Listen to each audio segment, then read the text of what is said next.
title of this one is What is Contemplation? And this was a dialogue. It was first published in the book Seeing the Way, published in 1989. And this teaching is from a session of questions and answers that took place at Wat Gornok, which is the little village monastery where Ajahn Chah was a novice and a junior monk in the village of Bangor. That was given to him to be a branch monastery. And in 1979 he spent the rains retreat there just after the place had been given. So he was staying there with 4 Farangs, two monks and a novice and an Anagarika, and Ajahn Chah for that rains retreat.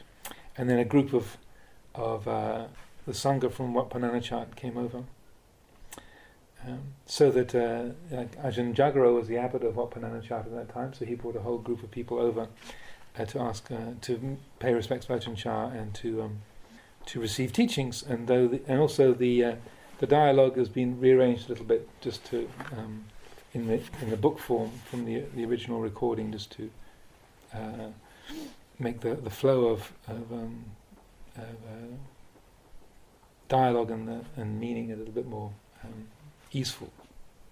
So this is the 40th talk in the collection, and it's called What is Contemplation?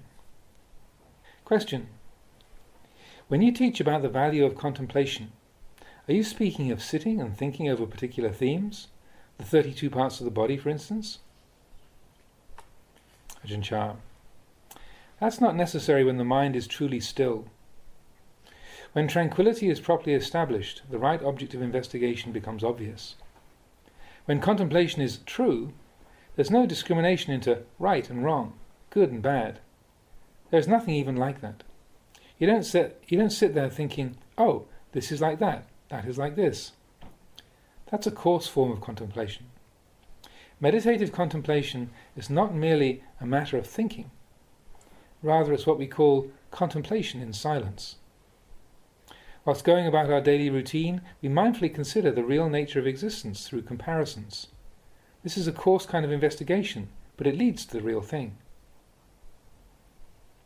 Question: when you talk about contemplating the body and mind, though, do we actually use thinking? Can thinking produce true insight? Is this vipassana?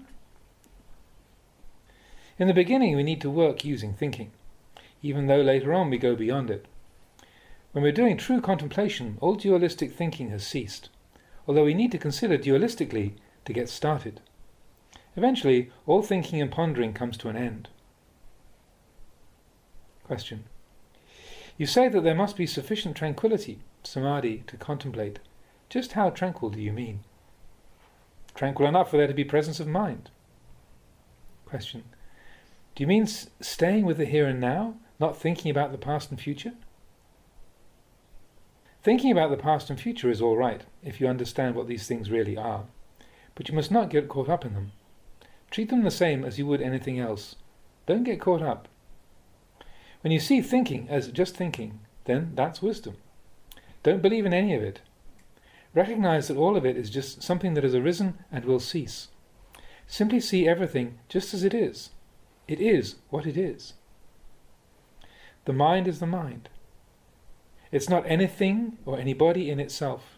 Happiness is just happiness. Suffering is just suffering. It is just what it is. When you see this, you'll be beyond doubt. Question: I still don't understand. Is true contemplating the same as thinking? Ajahn Chah: we use thinking as a tool, but the knowing that arises because of its use is above and beyond the process of thinking. It leads to our not being fooled by our thinking anymore. You recognize that all thinking is merely the movement of the mind, and also that knowing is not born and doesn't die. What do you think all this movement called mind comes out of? What we talk about as the mind, or the activity, is just the conventional mind. It's not the real mind at all. What is real just is. It's not arising and it's not passing away. Trying to understand these things just by talking about them, though, won't work. We need to really consider impermanence, unsatisfactoriness, and impersonality, anicca dukkha anatta. That is, we need to use thinking to contemplate the nature of conventional reality. What comes out of this work is wisdom. And if it's real wisdom, everything's completed, finished. We recognize emptiness. Even though there may be still thinking, it's empty. You're not affected by it. Question: how can we arrive at this stage of the real mind? You work with the mind you already have, of course. See that all that arises is uncertain, that there is nothing stable or substantial. See it clearly, and see that there is really nowhere to take a hold of anything. It's all empty. When you see the things that arise in the mind for what they are, you won't have to work with thinking anymore. You'll have no doubt whatsoever in these matters. To talk about the real mind, quote unquote, and so on, may have a relative use in helping us to understand. We invent names for the sake of study, but actually, nature just is how it is. For example, sitting here downstairs on the stone floor. The floor is the base. It's not moving or going anywhere. Upstairs, above us, is what has arisen out of this. Upstairs is like everything that we see in our minds: form, feeling, memory, thinking. Really, they don't exist in the way we presume they do. They are merely the conventional mind. As soon as they arise, they pass away again. They don't really exist in themselves. There's a story in the scriptures about Venerable Sariputta examining a bhikkhu before allowing him to go off wandering on Dhutanga. He asked him how he would reply if he was questioned, "What happens to the Buddha after he dies?" The bhikkhu replied, "When form, feeling, perception, thinking and consciousness arise, they pass away." Venerable Sariputta passed him on that. Practice is not just a matter of talking about arising and passing away, though. You must see it for yourself. When you're sitting, simply see what is actually happening. Don't follow anything. Contemplation doesn't mean being caught up in thinking. The contemplative thinking of one on the way is not the same as the thinking of the world. Unless you understand properly what's meant by contemplation, the more you think, the more confused you will become. The reason we make such a point of the cultivation of mindfulness is because we need to see clearly what's going on. We must understand the processes of our own hearts. When such mindfulness and understanding are present, then everything is taken care of. Why do you think the one who knows the way never acts out of anger or delusion? The causes for these things to arise are simply not there. Where would they come from? Mindfulness has got everything covered.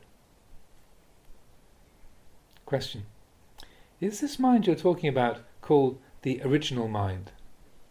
What do you mean? Question: it seems as though you're saying that there is something else outside of the conventional body mind, the five khandhas. Is there something else? What do you call it? There isn't anything, we don't call it anything. That's all there is to it. Be finished with all of it. Even the knowing doesn't belong to anybody. So, be finished with that too. Consciousness is not an individual, not a being, not a self, not an other. So, finish with that. Finish with everything. There's nothing worth wanting. It's all just a load of trouble. When you see clearly like this, then everything is finished. Question: could we not call it the original mind? You can call it that if you insist. You can call it whatever you like, for the sake of conventional reality. But you must understand this point properly. This is very important. If we didn't make use of conventional reality, we wouldn't have any words or concepts with which to consider actual reality, Dhamma. This is very important to understand. Question: what degree of tranquility are you talking about at this stage, and what quality of mindfulness is needed?